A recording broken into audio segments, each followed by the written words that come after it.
Constrangedor. Só essa palavra define muito bem esse Vasco da Gama do Campeonato Brasileiro.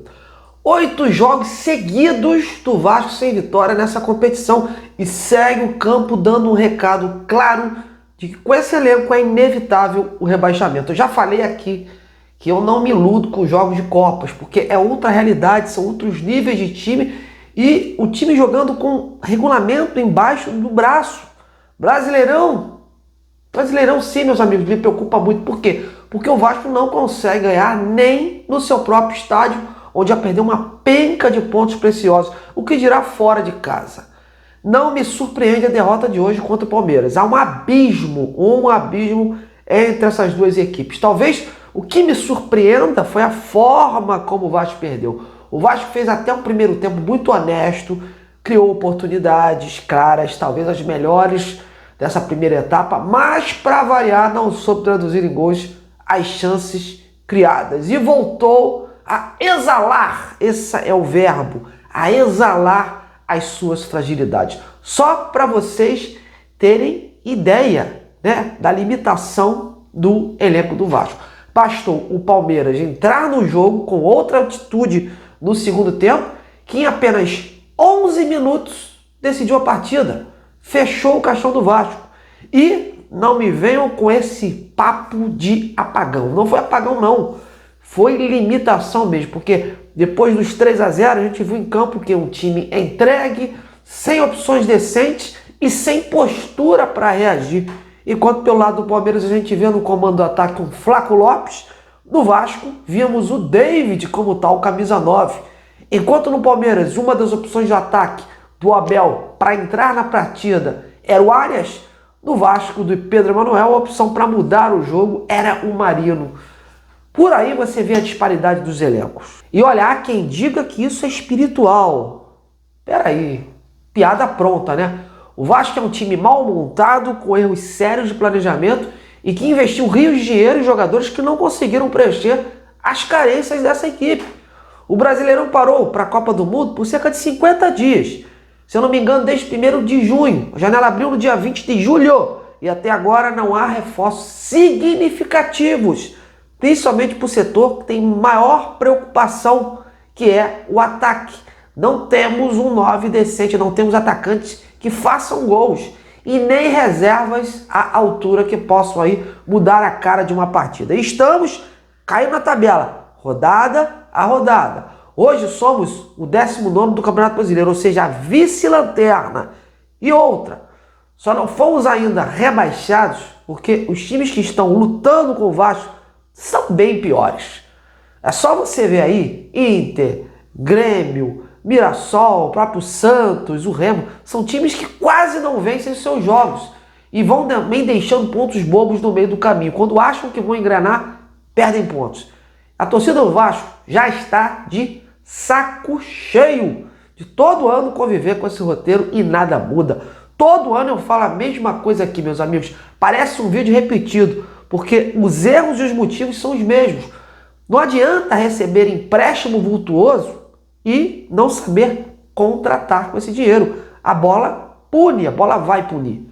A diferença hoje do Vasco para esses times que estão acima dele é justamente falta de jogador. O Vasco gastou dinheiro em peças, mas não conseguiu montar sequer um time para ficar aí, pelo menos na 10ª colocação do Brasileirão. Óbvio que os técnicos que passaram pelo Vasco tiveram suas parcelas de culpa em determinados jogos, mas a culpa não é só deles. É da diretoria, é dos jogadores, cada um com a sua parcela. Muito mais com a diretoria que fez esse planejamento. Então, seguimos, eu, você, todos, indignados com essa situação. O Pedro Emanuel até conseguiu dar uma nova cara ao time, uma nova identidade, né? Que nos momentos de lucidez e de concentração a gente consegue ver o time construir, o time se organizar, o time chegar na área adversária, mas não consegue fazer o principal, que é o gol. E quando faz, é uma dificuldade enorme. Eu falei após o jogo contra o Olímpia que o Palmeiras não é Olímpia e que não é porque goleou o time paraguaio que ia chegar hoje lá em São Paulo e bater de frente contra o Palmeiras com a mesma elasticidade. São coisas diferentes, circunstâncias diferentes. O Vasco segue com suas limitações gritantes, que acabam pesando muito nessa hora de decidir. O técnico tenta fazer o possível, mas se não derem opções dignas a ele, fica difícil trabalhar com aquele material humano que hoje está lá. Eu até criticaria o Pedro Emanuel hoje no tocante a não ter entrado com o Colídio desde o início, porque é jogador novo, foi contratado para dar uma nova dinâmica lá na frente e não jogou contra o Olímpia. Teoricamente, estava descansado. Porém, antes de criticar, eu aprendi uma coisa no jornalismo. Vamos ouvir a outra parte. Eu resolvi esperar a coletiva do treinador para entender as razões, para aí sim poder estar aqui com vocês gravando esse vídeo. E segundo o Pedro Emanuel, na coletiva agora há pouco, o Facundo Colídio não estava 100% para a partida. Então tá. Mas que é complicado né? Porque é um reforço que nem atuou no último jogo, tinha atuado contra o Santos, já vinha jogando no River, né? Sendo que no último jogo lá deles não jogou, e o cara não tá 100%. Vamos entender aí as razões dessa situação. Por isso a gente foi obrigado a se contentar com o quê? Com o David, com o Spinelli, com o Nuno Moreira, que perdeu um gol incrível também, com o Marino, e por aí vai. Tá ficando muito constrangedor a falta de um camisa 9 no Vasco, muito mesmo, aquele atacante que decide. Outros times martelam e fazem os gols no Vasco. Já o Vasco cria as oportunidades e nada. Essa é a diferença abismal dos elencos. Por exemplo, que ficou muito nítido no jogo de hoje.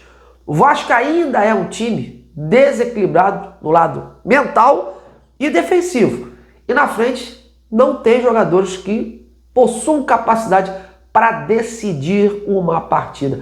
Tem que trazer esse tipo de jogador para ontem, enquanto ainda dá tempo de se salvar. O aviso vem sendo dado e hoje novamente voltou a ser dado. Só para ter ideia do abismo que o Vasco se meteu, galera, o Vasco vai precisar ter uma campanha de G4 nessas últimas 15 rodadas. Caso contrário, a Série B vai chegar com tudo, vai chegar com força, vai ser realidade. Não dá para ficar à mercê da sorte. A diretoria do Vasco precisa se mexer se quer evitar mais uma mancha negra na sua história, mais uma tragédia. O próprio Pedro Emanuel na coletiva deixou claro que vários jogadores estão no limite, ou seja, não tem elenco. O elenco é incompatível com a realidade atual. É inacreditável achar que um elenco tão frágil assim iria suportar 3 competições simultâneas.